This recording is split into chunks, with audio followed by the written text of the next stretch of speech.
Hola Juan, ¿cómo estás? Bienvenido. Hola, ¿qué tal? Encantado. Qué gusto tenerte aquí y hablando sobre esto, que eres un crack, ¿cómo decirlo? Bueno, muchísimas gracias. Yo prefiero ser humilde. Soy un gran trabajador, vamos a Está, decirlo así. está bien que tú lo seas, pero también está bien que yo lo pueda decir. Claro, por supuesto, faltaría más. Así que bueno, Juan, cuéntanos un poquito y brevemente de qué vamos a estar hablando ahora durante la conferencia. Bueno, pues tal como hablamos en la anterior ocasión, nos pedisteis a EUDE pues una ponencia sobre un tema que fuese interesante y bueno, pues qué más interesante que enfocado lógicamente en el entorno de Google y sobre todo lógicamente al posicionamiento orgánico, a lo que es SEO. ¿Por qué es interesante? Pues porque todos los cambios que están habiendo en estos últimos 9 meses están siendo muy relevantes y de hecho en la Google I.O. que hubo hace pues escasamente un mes, bueno, pues va a haber un cambio en lo que es la página de resultados de búsqueda, lo que llamamos en el mundo SEO la SERP. Y bueno, pues es interesante porque, bueno, pues he intentado enfocar de una manera muy práctica y, bueno, pues muy sencilla bueno, pues entender qué ha ocurrido, dónde estamos y cómo nos vamos a encontrar en 2024 con lo que es el SEO dentro de Google. Entonces, bueno, pues por eso te comentaba anteriormente que creo que puede ser una ponencia que puede interesar bastante al público en general, pero sobre todo seguramente, vamos, por descontado a los profesionales del marketing digital y por supuesto a los SEOs. Qué bueno, qué ganas de escucharte, Juan. Bueno, ya tenemos todo Muchas listo. gracias. Entonces vamos a compartir presentación. Fantástico. Ahí estamos. Y entonces yo me oculto y te dejo a ti. Muchos éxitos y nos vemos en unos minutos entonces. Gracias, Mary. Bueno, pues encantado de estar aquí. Por supuesto, doy las gracias a Mary y a toda la dirección por la invitación en la ponencia. Y bueno, pues sin más, vamos adelante. La ponencia la he titulado SEO e Inteligencia Artificial, ¿qué nos espera? Y bueno, pues básicamente nos vamos a centrar en 5 partes o 5 puntos. Bueno, pues inicialmente quiero que se entienda a nivel muy básico. Por descontado, no soy un experto en inteligencia artificial, no soy ningún tipo de ingeniero ni nada por el estilo, pero sí quería, bueno, pues que todo el mundo entendiésemos exactamente cómo funciona la inteligencia artificial y sobre todo a un enfoque de cómo va a ser en los asistentes, aunque bueno, hay unas charlas muchísimo más interesantes técnicas por ejemplo, Bard o ChatGPT, pero a efectos de cómo funcionan de forma básica y cómo nos interesa conocerlo para poder posicionar, lógicamente, en los asistentes y en el futuro de cómo se va a hacer SEO en Google. Básicamente, quería empezar con una frase, siempre de alguna persona célebre o persona importante bueno, pues en la historia de la humanidad. Y para mí uno de ellos es Alan Turing, que habla de, bueno, pues, y dice que una computadora puede ser llamada inteligente si logra engañar a una persona haciéndole creer que es un humano. Entonces, bueno, me parecía interesante empezar con una charla o con una cita de un personaje famoso, como sabéis todos, Alan Turing. Bueno, pues hay unas fantásticas películas y es bueno, pues uno de los científicos creo que menos reconocidos del siglo XX. En el caso de la inteligencia artificial, bueno, pues básicamente se puede establecer, voy a intentar ser muy básico muy sencillo, muy simple en lo que es la explicación, en cuatro tipos de inteligencia, ¿no? Lo que son las máquinas reactivas, que son las que, bueno, pues responden en base a unas predicciones establecidas. Por ejemplo, una centralita telefónica, ¿no? Por poner un ejemplo muy sencillo, cuando se llama y diga, pues marque uno para hablar con contabilidad, 2 con financiero, 3 con lo que sea, ¿de acuerdo? Luego está la inteligencia de memoria limitada, que es este tipo de inteligencia artificial, tienen memoria y crean patrones y respuestas anticipándose en base a la experiencia. Aquí básicamente los asistentes de inteligencia artificial, como puede ser ChatGPT o ChatGPT 3.5, que es sin conexión a Internet y está basado lógicamente en métricas basadas, por ejemplo, de asistentes de información, como puede ser, por ejemplo, Alexa o puede ser, por ejemplo, Google Assistant. Sí, son cuenta con una información muy limitada, porque lógicamente no está conectado a Internet, y la interacción con el usuario suele ser bastante poco compleja, ¿no? Vamos a decirlo. Por descontado, pues incluye patrones, chatbots. Bien. Luego tenemos las máquinas de la teoría de la mente, que aprenden del entorno que les rodea o de la información y del entorno que está alrededor de la información y, por supuesto, del comportamiento. Básicamente, la comprensión, lo que buscan es estos tipos de inteligencia artificial, lo que busca es la comprensión sobre cómo pensamos y cómo sentimos para que el comportamiento que tienen hacia nosotros se ajuste a lo que nosotros esperamos. ¿De acuerdo? Aquí, básicamente, existen, como bien sabéis, dos tipos de asistentes de inteligencia artificial muy conocidos, que es Google Bard y ChatGPT 4. Bueno, recientemente ha salido una versión actualizada de ChatGPT 4, pero bueno, básicamente es esta mejorada. Lo que hacen, básicamente, me voy a centrar sobre todo en Google Bard, porque, como decía, la ponencia está enfocada a SEO en Google. A ver, ¿se puede hacer SEO en Bing? Por supuesto, pero por suerte o por desgracia, solo tengo 25 minutos y aparte Google es el más, digamos, el buscador más utilizado a nivel internacional, a nivel mundial. En el caso de Google Bard, está basado, aunque luego entraré, ahora explicaré brevemente, en una tecnología que se llama Palm 2 y esta tecnología es un software de modelo de lenguaje, ¿de acuerdo? Es básicamente, digamos, el esqueleto o el corazón de Bard, de lo que es el asistente de IA. Este software de modelo de lenguaje lo que intenta es aprender lógicamente, a interpretar lo que una persona, un ser humano, está diciendo, ¿de acuerdo? Entonces, lo que está diciendo o está escribiendo, ¿de acuerdo? Entonces, en este caso, básicamente, bueno, pues esto ha sido un desarrollo de un software que basado en, lógicamente, en un tipo de reconocimiento de los diferentes tipos de idiomas y dentro de cada idioma los diferentes acentos y connotaciones que tiene, ¿no?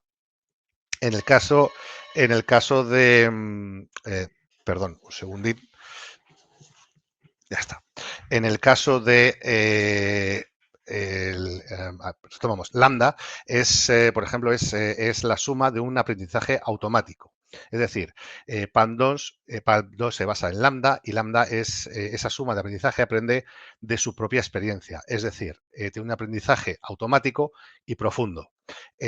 Cuando decimos que tiene un aprendizaje profundo, es que está basado en deep learning, es decir, analizando datos y analizando métricas para conocer, ¿de acuerdo? Y aprender sobre qué contenido o sobre qué tipo de respuestas está dando, si son de calidad o no, y ayuda como asistente al usuario en su investigación o en su pregunta o, bueno, o ayuda que necesita en lo que es el asistente.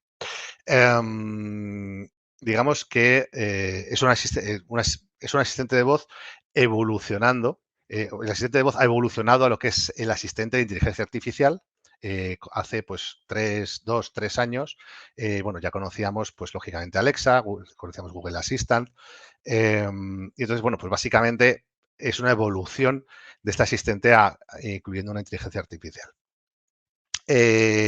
Para diferenciar un asistente de voz y un asistente con inteligencia artificial, el primero actúa en un contexto controlado, ¿de acuerdo? Controlado y determinado, y el segundo se adapta a lo que el usuario le va requiriendo, ¿vale? Y por último, tenemos la IA autoconscientes, bueno, pues que son conscientes de sí mismas y son capaces de tomar sus propias decisiones en base a todo el aprendizaje que ha tenido anterior. Esto sería básicamente Lambda, es decir, que ha ido aprendiendo en base a la interpretación que ha tenido del lenguaje por el software de Palm 2. Y bueno, pues para aquellos fanáticos de Terminator, esto podría desembocar, por supuesto, finalizar en lo que es Skynet, en lo que es la famosa ordenador o máquina que genera bueno, pues el día del juicio final. Seguimos. Gráficamente, para entender, bueno, pues los diferentes conceptos, la inteligencia artificial engloba, ¿de acuerdo? A lo que es el Machine Learning y el Deep Learning. ¿De acuerdo?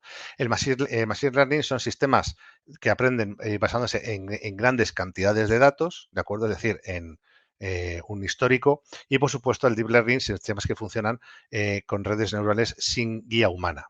Dentro del Machine Learning puede ser guiado por un ser humano y el Deep Learning, lógicamente, va aprendiendo por los resultados que va teniendo por sí mismo.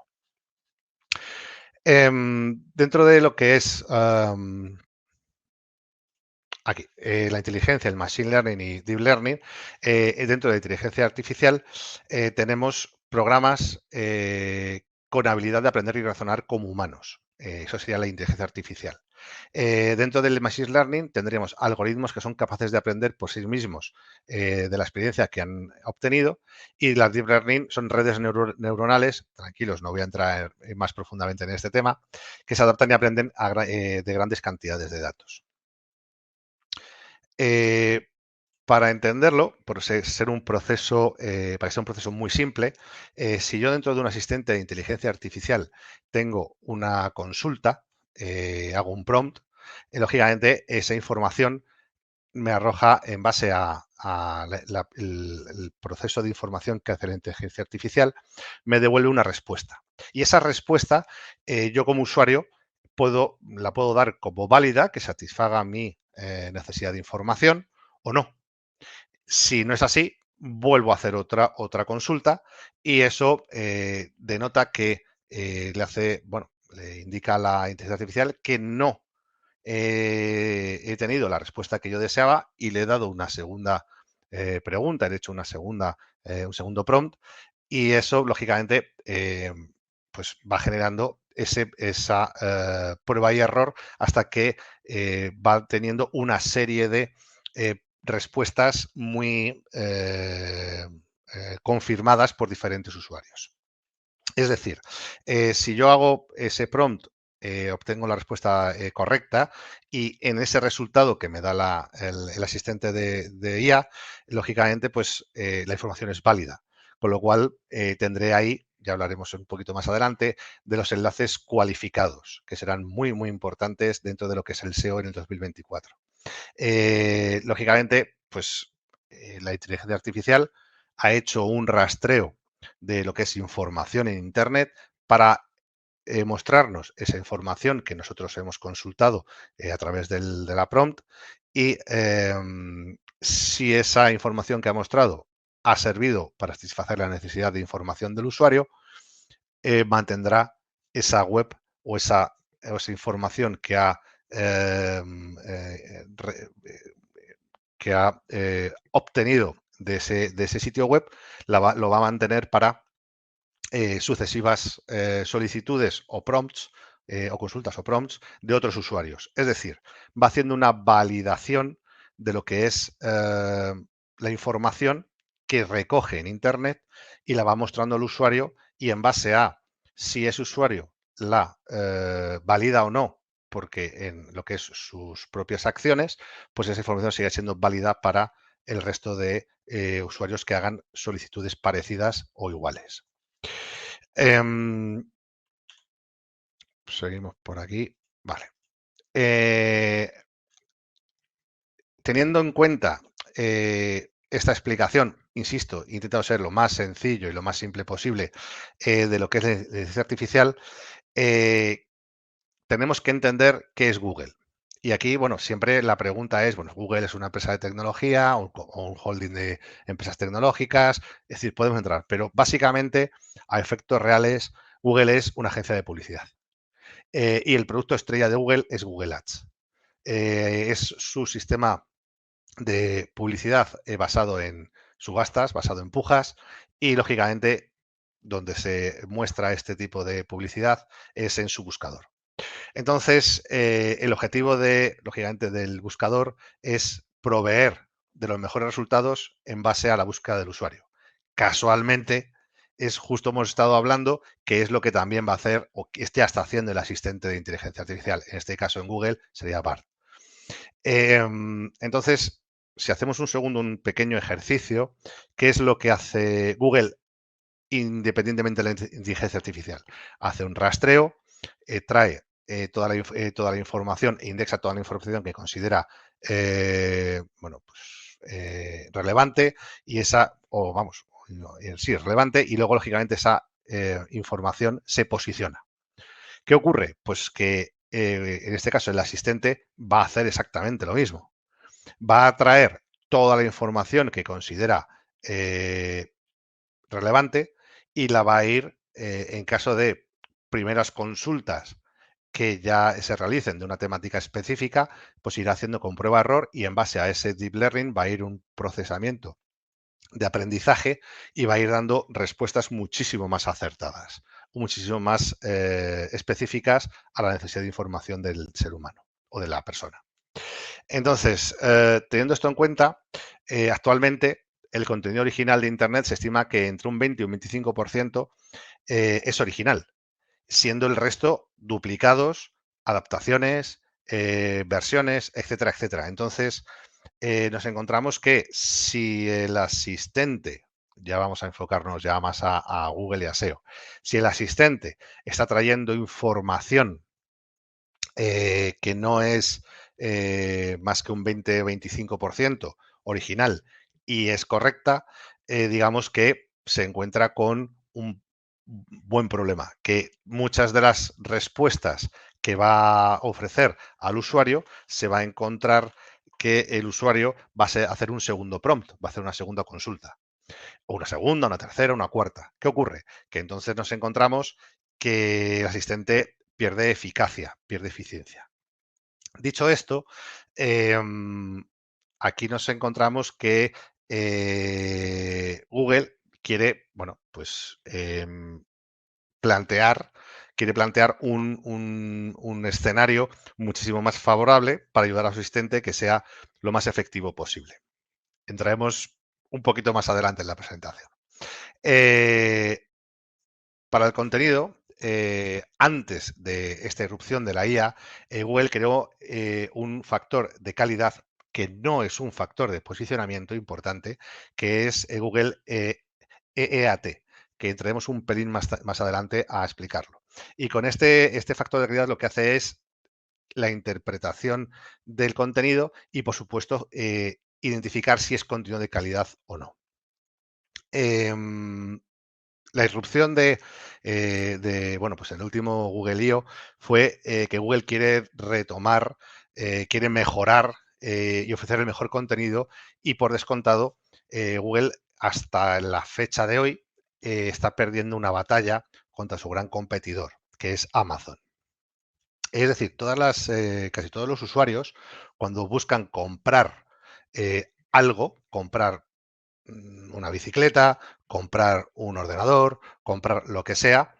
Es decir, el funnel de decisión de compra del usuario, Google no está teniendo en ese momento o no está teniendo en este momento un peso importante, sino que muchos usuarios buscan dónde comprar, les sale en los resultados orgánicos de Google, en este caso el buscador, les sale, por ejemplo, una de las categorías de Amazon y se va ya directamente a Amazon. O directamente el usuario va a buscar cuando busca comprar algo directamente a Amazon. Es decir, ahí en este caso Google tiene perdida esa batalla. ¿Qué es lo que quiere Google? Ampliar o englobar en ese Customer Journey que hace el usuario, quiere conseguir que en vez de ir a buscar directamente a Amazon, pasen por Google.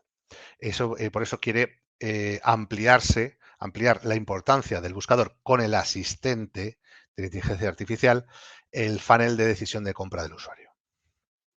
Seguimos por aquí. Si entramos dentro de lo que es la evolución que hace Google hacia la IA en la SERP, tenemos que tener en cuenta que Google va a cambiar la página de resultados.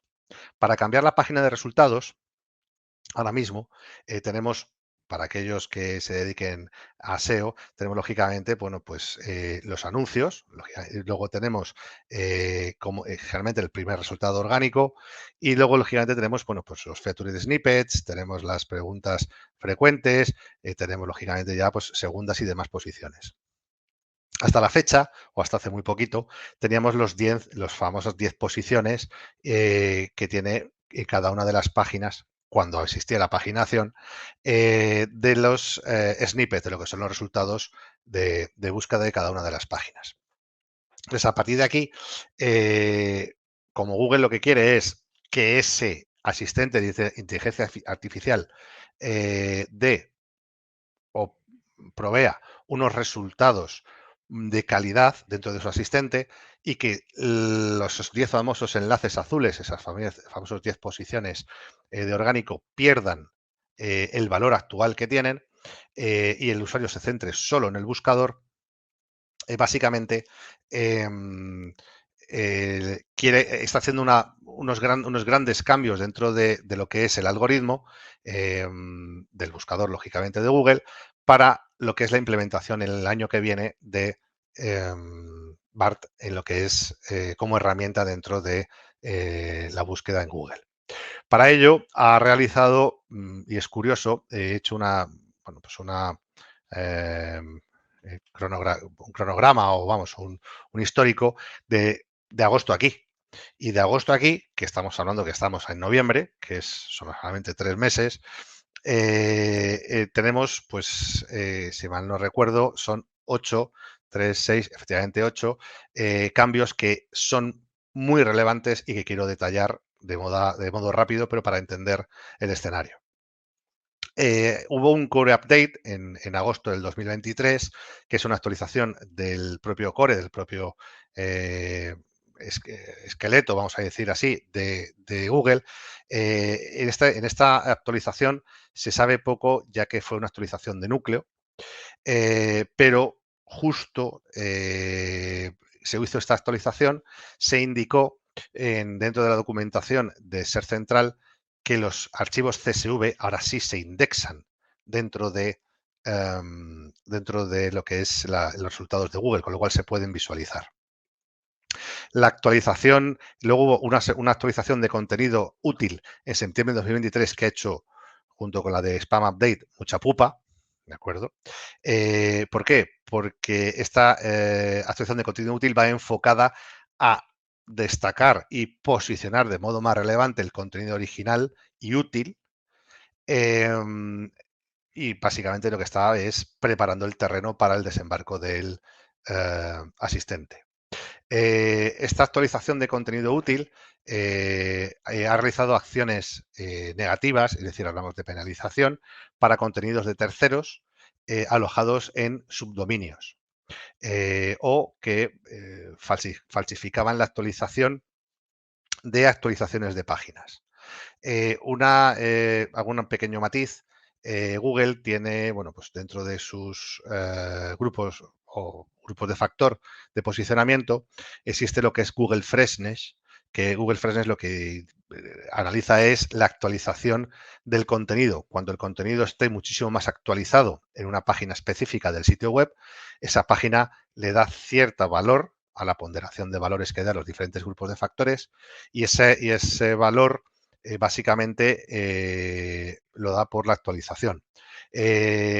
Aquellas personas que estamos entre, vamos a decirlo según Google, el bien y el mal, es decir, hacemos SEO Grey Hat, no hacemos ni SEO Black Hat ni SEO White Hat, pues lógicamente pues una corrección fácil es hacer un pequeño content curator del contenido y ir cambiando la fecha de publicación y de actualización del artículo o de la página específica. ¿Qué ocurre? Pues Google se ha aprendido el truco y básicamente, bueno, pues cuando identifica, gracias a EAT y gracias a que, bueno, pues va identificando, lógicamente, que el contenido no se ha actualizado y no está y simplemente se le ha hecho un lavado de cara con el Content Curator, pues lógicamente, pues ha penalizado esos sitios. Luego, en la actualización del contenido, Google indicó en febrero, marzo más o menos, y leo textualmente, el útil sistema de contenido de la búsqueda de Google genera una señal que utilizan nuestros sistemas de clasificación automatizados para garantizar que las personas que vean contenido original y útil escrito por personas y para personas en resultados de búsqueda. Es decir, básicamente en la guía original de evaluadores de Google indicaba que el contenido realizado por IA no posicionaba, o posicionaba hasta que Google identificaba que estaba hecho por inteligencia artificial. Esto estamos hablando de los meses de febrero y marzo. ¿Qué ocurre? Que nosotros, o en este caso yo, hice varios, cuando estudié ChatGPT, hice varios ejemplos en blogs que tenemos para probar. Hice varios ejemplos de artículos generados por ChatGPT, pues de viajes, de lo que fuere, ¿no?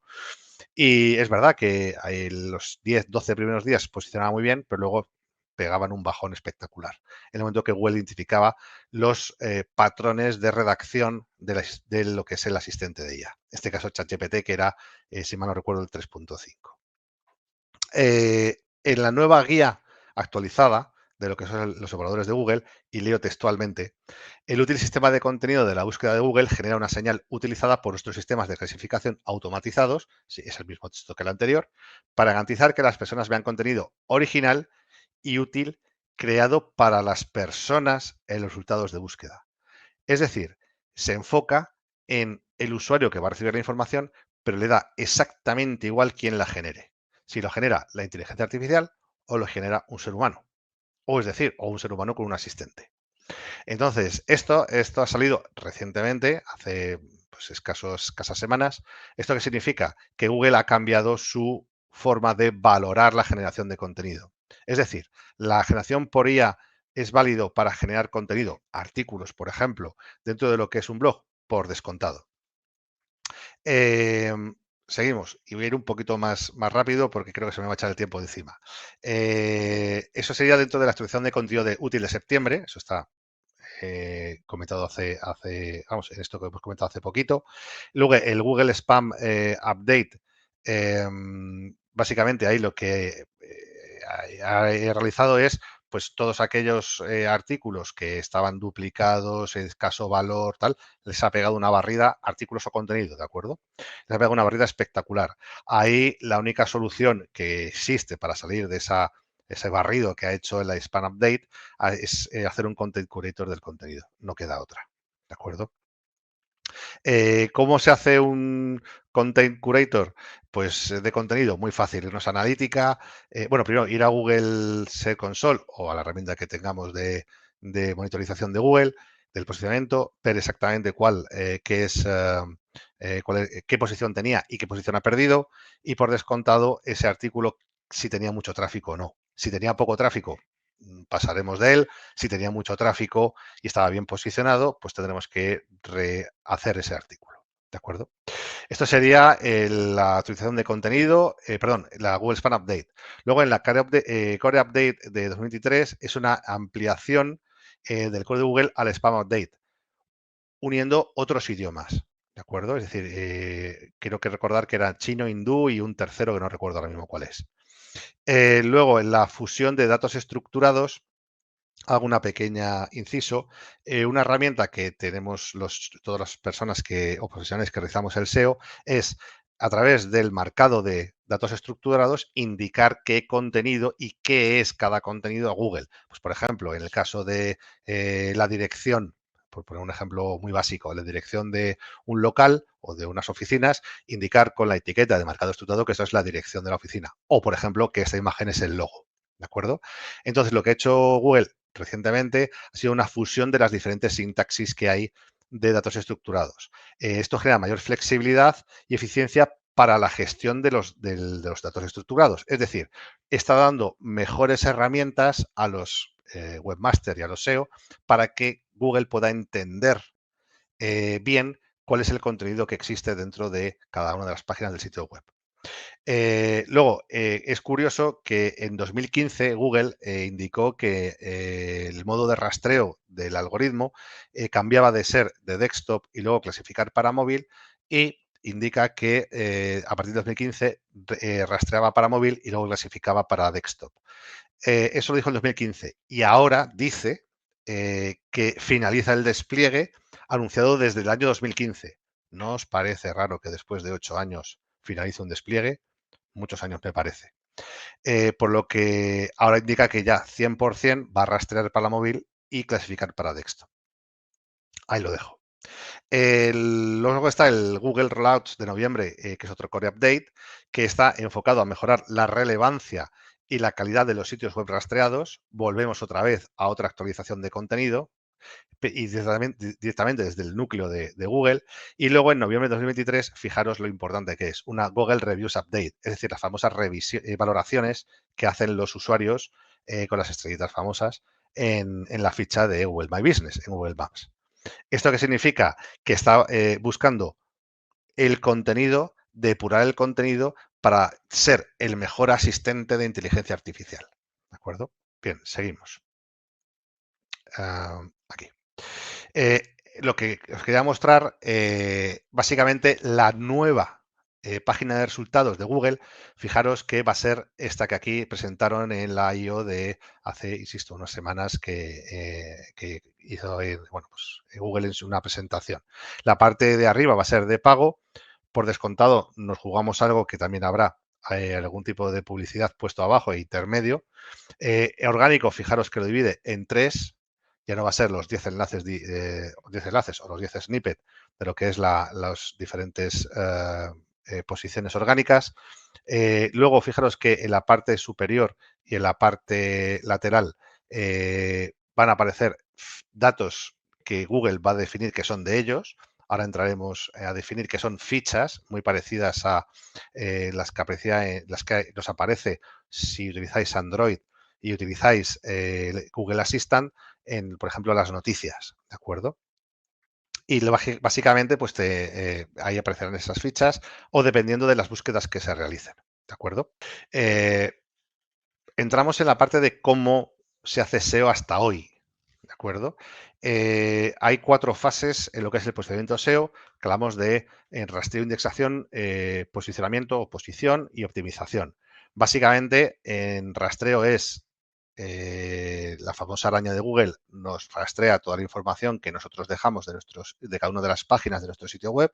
La indexación va a indexar el contenido relevante y semántico, ¿de acuerdo? Y luego, por supuesto, según disponga de factores, según se disponga el peso de los factores a favor y la dificultad que tenga esa palabra clave por la que queremos posicionar esa página, así será el posicionamiento. Eso sin hacer absolutamente nada. Si nosotros no tocamos absolutamente nada dentro de una página enfocada, una página que se publique dentro de un sitio web, no tocamos absolutamente ninguno de los factores de SEO, si la dificultad de palabra clave es muy bajita y sin querer hemos hecho inconscientemente algo, va a posicionar. ¿De acuerdo? Y por descontado, en la fase de optimización es cuando hay que obtener de los grupos de factores todos los que se puedan a nuestro favor, para que, lógicamente, pues la página posicione lo mejor posible. Si juntamos, y me repito al principio de la ponencia, la interpretación del lenguaje por parte de Google, la interpretación, toda la limpieza que está haciendo de contenido, y ahora analizamos cómo se está haciendo el SEO hoy, que básicamente hay que enfocar siempre el contenido a las intenciones de búsqueda que Google dictamina o determina para cada una de las palabras o de las consultas que hace el usuario, que son nuestras palabras clave. Tenemos 4, o mejor dicho 5, tipos de intenciones de búsqueda. Tampoco me quiero parar mucho porque esto es como se está haciendo hasta hoy, que es la comercial. Uy, ha salido aquí un poco descolocado. Bueno, os lo explico. Comercial, transaccional, navegación, informativo y mixto. En el caso de comercial, un ejemplo es comprar zapatos rojos. Transaccional, ¿tienen ustedes zapatos rojos? Navegación, ¿dónde encontrar zapatos rojos? Informativo, ¿cuándo debo usar zapatos rojos? Y un mixto que es un mix de cualquiera de las dos anteriores. Sí, un mix de las anteriores. En el caso de comercial, directamente se puede comprar. En el caso transaccional, para entendernos desde el punto de vista de marketing, es generación de un lead, ¿de acuerdo? En navegación es yo quiero encontrar un sitio donde pueda encontrar unos zapatos rojos. Informativo, cuándo se deben usar unos zapatos rojos, pues por ejemplo, por vestimenta, por protocolo, y luego el mixto que ya lo he comentado. Aquí quería comentar un pequeño ejemplo. Aquí quería compartir un segundo pantalla. Esto es aquí. Un segundín. Vale, aquí toda la pantalla. Aquí estamos. Aquí, por ejemplo, para ponernos un ejemplo de los famosos zapatos rojos, nos vamos a google.es. Por descontado, no estoy logado con ninguna cuenta de Google. Tengo que aceptar, lógicamente, las cookies. Y vamos a poner el ejemplo de comprar zapatos rojos. Aquí vais a entender rápidamente de lo que hemos estado hablando. Si yo he puesto comprar zapatos rojos, pero fijaros que no he puesto que sean para mujer. Y fijaros que todos los zapatos rojos que me aparecen son femeninos. Esto, lógicamente, es Google Shopping, que sabéis que es anuncio, es el marketplace de Google. Esto, lógicamente, es SEO local, es decir, estamos hablando de Google Maps, ¿de acuerdo? Que aquí, lógicamente, habla de zapaterías cercanas a mi geolocalización. Y aquí empezamos a hablar de cada uno de los snippets, es decir, cada uno de los fragmentos, bueno, de cada una de las páginas web de, en este caso, de Zalando, el Corte Inglés, Amazon, de las páginas, pero que, fijaros, son categorías de e-commerce. Zapatos de mujer en color rojo, que es una categoría de Zalando. El Corte Inglés es, dentro de moda mujer, todo aquello que es rojo por el etiquetado que han hecho. En Amazon, lógicamente, porque tienen una página específica de categoría para zapatos de tacón de rojo mujer. Insisto, yo no he utilizado ni rojo, ni mujer, ni tacones. ¿De acuerdo? Y fijaros, perdón, y fijaros cómo me están saliendo resultados. Esto es lo que me refiero a lo que es la interpretación de la intención de búsqueda. Yo estoy buscando zapatos rojos y Google no sabe si yo soy hombre o mujer, pero por descontado, por todo el contenido que existe en Internet, Google da por hecho que tengo que ser una mujer y da por hecho que tengo que llevar tacón. Esto es justamente lo que Google ahora está depurando. ¿De acuerdo? Seguimos. Ahora dejo de compartir un segundo. Vale, para que podáis ver la primera presentación. Eso es. Aquí, si a esto sumamos el factor de calidad y no posicionamiento, que es EAT, que básicamente ya llevamos este tema o este tipo de factor se lleva hablando ya varios años, ¿de acuerdo? Básicamente lo resumo, es experiencia, conocimiento, autoridad y confiabilidad. Es decir, estamos hablando que un sitio, una página web, un contenido, tiene experiencia cuando el conocimiento del sitio web es en un tema determinado. Me voy al ejemplo de antes. E-commerce de zapatos y e-commerce reconocidos. Zalando, el Corte Inglés, Amazon. Bueno, Amazon es un marketplace, pero bueno, a efectos de e-commerce es válido. ¿Qué ocurre? Pues que lógicamente para ellos, para Google, estos sitios tienen experiencia. Conocimiento, por descontado. Justifica si el creador de contenido es un experto en el tema. Es decir, dentro de la categoría, dentro de lo que es el e-commerce, la categoría de zapatos. ¿De acuerdo? La zapatería, en el caso de Marketplace o en el caso de Zalando, que son zapatos exclusivamente. Luego, en la parte de autoridad, reputación y autoridad del dominio o del sitio web en su industria. ¿Alguien no conoce el Corte Inglés? ¿Alguien no conoce Zalando? ¿Alguien no conoce Amazon? Bien. ¿Cuántos enlaces externos tiene Zalando? ¿Cuántos enlaces externos tiene el Corte Inglés? ¿Cuántos enlaces externos o backlinks tiene Amazon? Es decir, tiene una autoridad conseguida a través del enlazado, lógicamente. Y este enlazado, sin saberlo, es un enlace de calidad, es un enlace cualificado, que ahora hablaremos de lo que es. Y, por supuesto, la confiabilidad, es decir, funcionamiento y transparencia del sitio web, que es confiable, y eso es confiable para Google. Es decir, que se ve la dirección, se ve quién es, no es un sitio que no identifique de quién es propietario, es decir, algo transparente. ¿De acuerdo? Seguimos.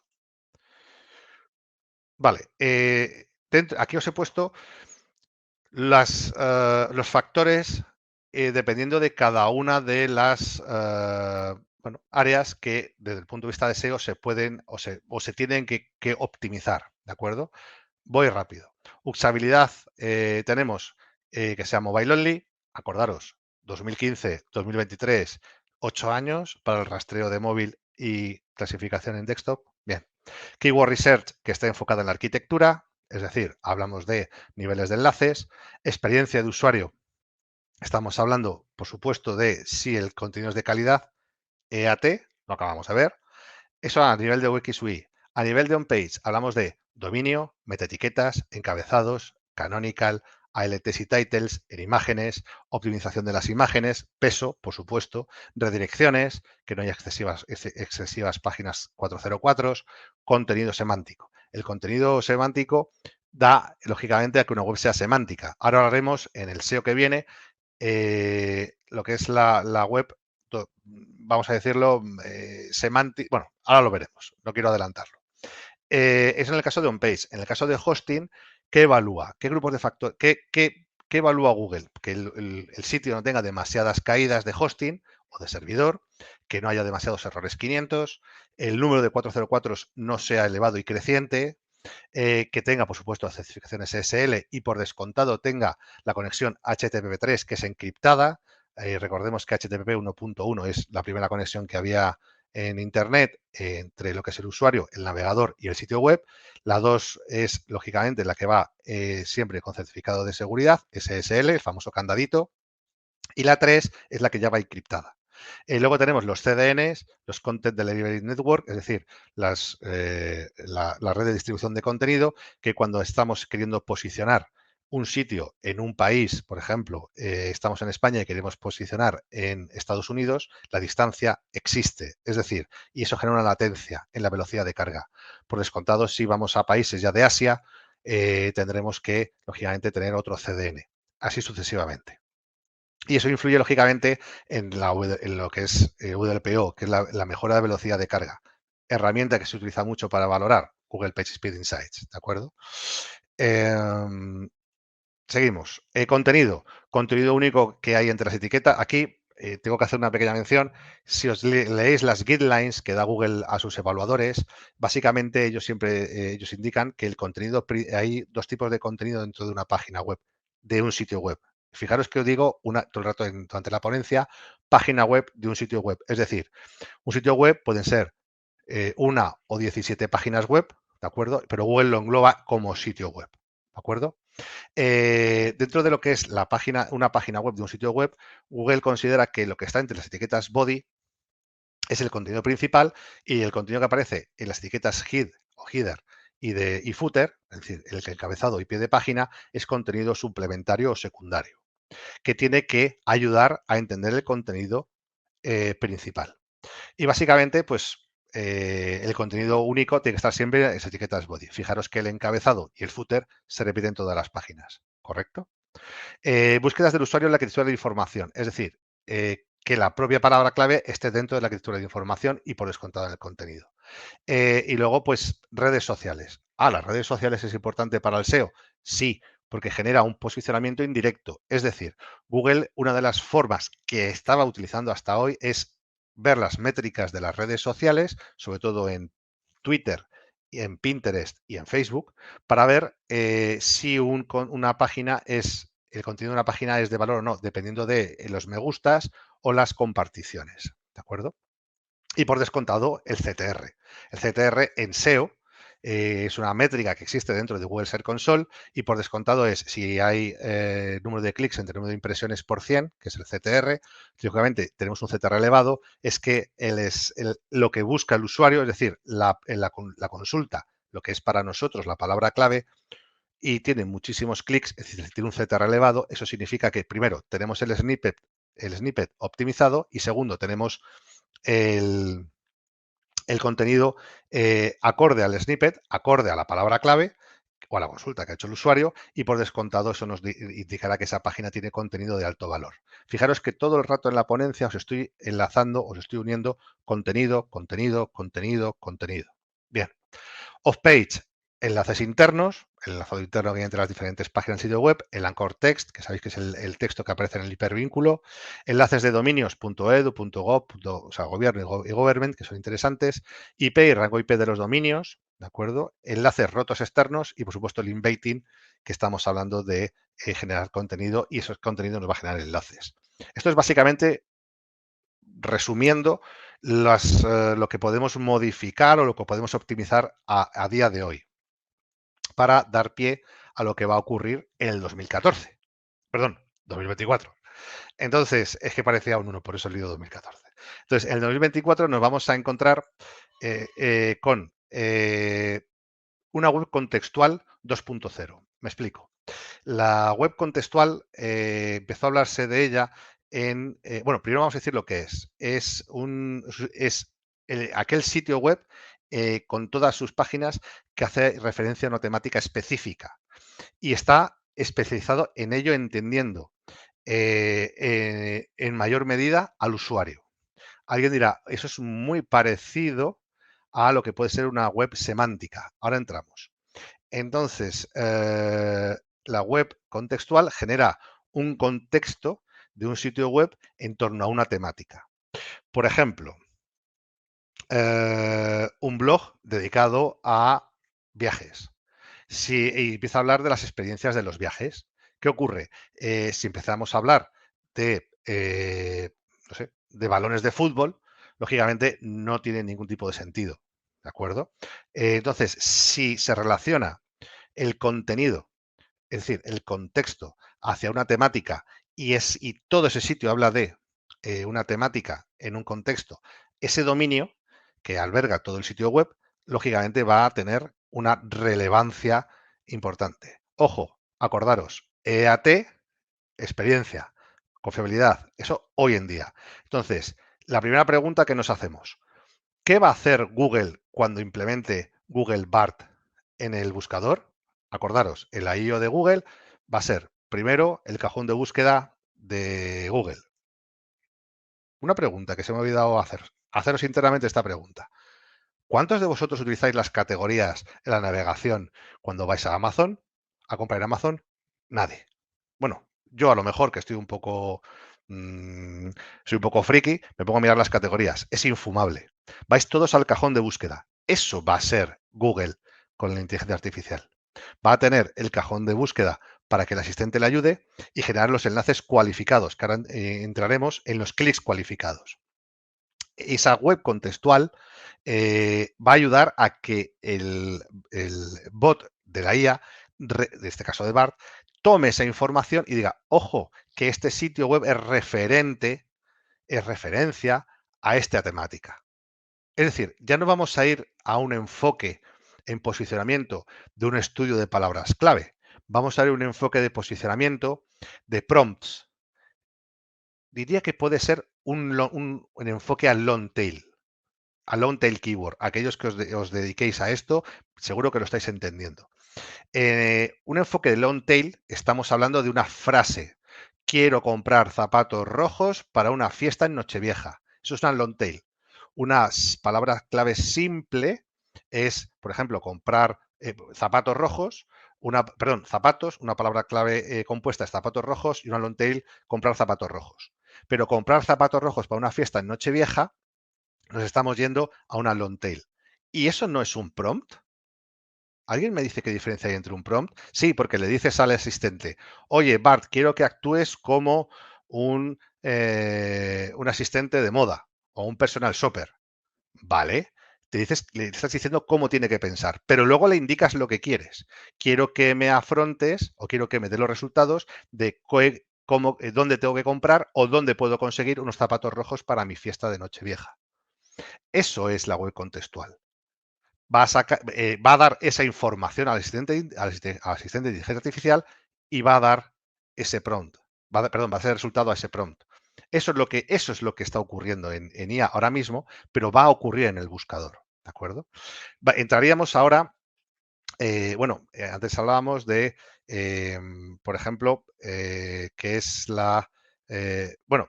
básicamente quería resumir.